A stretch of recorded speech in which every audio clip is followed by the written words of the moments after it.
रसाहार का आइडिया मेरे दिमाग में इस तरीके से आया कि मैंने नेचुरोपैथी में डिप्लोमा किया सबसे पहले, और मेरा फैमिली बैकग्राउंड ये आयुर्वेद का था। तो उसमें एक टर्म मैंने सुनी, रसाहार। जब मैंने झांक के उसमें देखा तो पता चला कि गाजर, चुकंदर, आंवला, वीट ग्रास या पत्ता गोभी, ऐसे कुछ रस रहते हैं उसमें, और वो रेगुलर सुबह नाश्ते में दिए जाते हैं और वो ट्रीटमेंट की तरह उपयोग में लाए जाते हैं। पर मुझे ऐसा लगा कि भारत में तो इतनी सैकड़ों हजारों जड़ी बूटियाँ हैं जिनका उपयोग हम लोग किसी न किसी रूप में करते ही रहते हैं, और अधिकांश उनका उपयोग ऐसे होता है कि किसी का पाउडर बना देते हैं या किसी का अर्क बना देते हैं। तो अगर ऐसा है तो फिर उसका क्यों ना ताज़े रसों के रूप में उपयोग किया जाए, वो और ज़्यादा प्रभावी होगा। इसीलिए फिर मैंने रसाहार केंद्र शुरू करने का सोचा। जब मैंने 2006 में शुरू किया तब तो ये स्थिति थी कि लोगों ने देखा कि भाई आ रहे हैं कुछ लोग, पर ऐसे आते थे जो कि सब जगह से हार जाते थे। अब कुछ नहीं बचा तो चलो ये भी ट्राई कर लें। लेकिन कुछ समय बाद ऐसा होने लगा कि धीरे धीरे लोगों को लगने लगा कि हाँ, इसमें कुछ चीज़ें ऐसी हैं कि जल्दी फ़ायदा पहुंचाती हैं। तो इसीलिए ये रसाहार का उपयोग अपन पहले करके देखें और बाद में कोई एलोपैथिक मेडिसिन ले तो कैसा रहे। लेकिन तब भी क्रॉनिक डिजीज़ के लिए कोई नहीं आता था।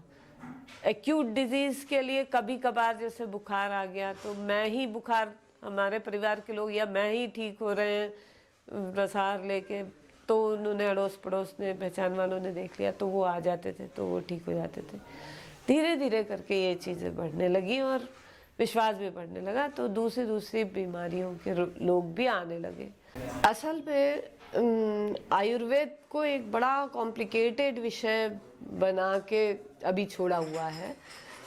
जब आयुर्वेदिक पुस्तकें कोई पढ़ते हैं तो ऐसा लगता है कि उसमें कई ऐसे कठिन शब्द हैं जिनको पढ़ के समझ में नहीं आता कि ये क्या, मतलब इसका अर्थ है और इससे क्या उपचार कैसे हो सकता है। तो इसीलिए वैद्य जो है अभी तक वो रसाहार के बारे में तो कभी किसी ने सोचा नहीं, लेकिन उन पेड़ पौधों, उन जड़ी बूटियों के अर्क या सत्व या गोलियां या पाउडर बना के देते रहे और वो वैद्यों के हाथ में ही सारी चीज़ें रहीं।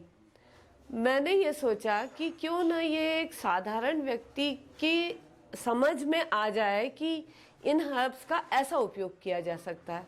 तो शुरू में तो मैंने बिल्कुल स्ट्रिक्ट रखा कि बिना परामर्श के रसाहार नहीं देना है, क्योंकि कोई भी व्यक्ति जब आता है तो वो ये सोचता है कि मैं, जैसे आजकल ठेलों में मिलने लगे हैं रस वस, तो वो सोचता है कि मैं आंवला रस ले लूँ, जवारे ले लूँ, ये एलोवेरा ले लूँ, जो जो नाम सुने हैं उसने वो नामों को बोलता है कि मैं ये लूँगा। तो मैं उनको बताती हूँ कि नहीं, ऐसे मत करिए आप ठीक से प्रिस्क्रिप्शन तैयार करवा के अपना, और फिर मैं जो बताती हूँ वो रस लीजिए। ऐसा पिछले 14 सालों तक करते करते अब लोगों को ध्यान में आने लगा है कि एप्रोप्रिएट जो रस है वो लेने से फ़ायदा होता है, और दूसरे रस लेते रहने से हमें कन्फ्यूजन भी बढ़ता है। कुछ भी होता है तो ऐसा लगता है कि इसके कारण तो नहीं, इसके कारण तो नहीं। तो बेसिक आयुर्वेद का नॉलेज भी तो होना चाहिए। उसके लिए एक पुस्तक मैंने तैयार की जिसमें वो सारा बेसिक नॉलेज भी है। वो पुस्तक में सारी चीज़ें हैं, लेकिन वो समझें कैसे लोगों को। तो इसीलिए वो हर्ब्स का उनको मैं थोड़ी जानकारी दे देती हूँ, जो लोग बिना किसी बीमारी के मेरे पास आते हैं, वो बता के, और फिर वो सामान्यतः वो रस लेते रहते हैं और बढ़िया हेल्दी रहते हैं। मेरी माँ और नाना जी वैद्य रहे हैं, क्योंकि मेरे नाना जी जब वैद्य अपना काम करते थे तो मेरी मामा एयरफोर्स में थे और मेरी माँ ही उनकी मदद करती थी। तो माँ को पूरा बेसिक नॉलेज था आयुर्वेद का। तो हम लोग बचपन से ही अगर ठीक हुए हैं तो इन्हीं आयुर्वेदिक हर्ब्स के आधार पे ही उपचार करके ठीक हुए। इसलिए हमें कभी भी एंटीबायोटिक या एलोपैथिक डॉक्टर की दवा की ज़रूरत नहीं पड़ी। तो मुझे लगा कि जब हम इतने बड़े हो गए ये सब करते करते, तो बाकी भी लोग क्यों औषधियों पे जाएं, क्यों ना यही हर्ब्स लेके ठीक हो। अब ये हर्ब्स लेके सब ठीक हो तो फिर उन्हें समझता अगर नहीं है तो अपन को एक रसाहार केंद्र ऐसा खोलना चाहिए जिसमें केवल वो रस ही मिले, बाकी दूसरा कोई काम ना हो, ताजे रस उपलब्ध हो, 2 घंटे के अंदर उसका उपयोग हो जाए और लोगों को बना बनाया मिल जाए। ऐसा जब आसान उपलब्धता रहेगी तो लोगों को उस उपलब्धता के कारण उसको उपयोग करने की आदत पड़ जाएगी और फिर समझ में आएगा कि हाँ ये फायदे के हैं। तो इसीलिए मेरे मामा जी जो कि खड़ी वाले वैद्य के नाम से मशहूर थे और उनको 2 बार राष्ट्रपति पुरस्कार मिला, शताब्दी महर्षि पुरस्कार मिला उनको।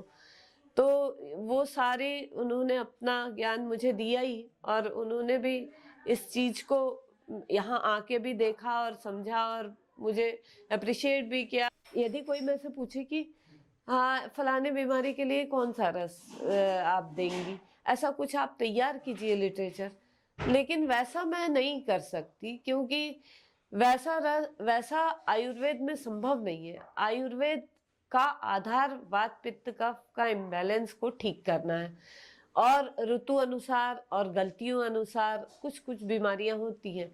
तो मलेरिया के लिए उपचार, डायबिटीज के लिए उपचार, थायराइड के लिए उपचार, ऐसा नहीं होता है आयुर्वेद में।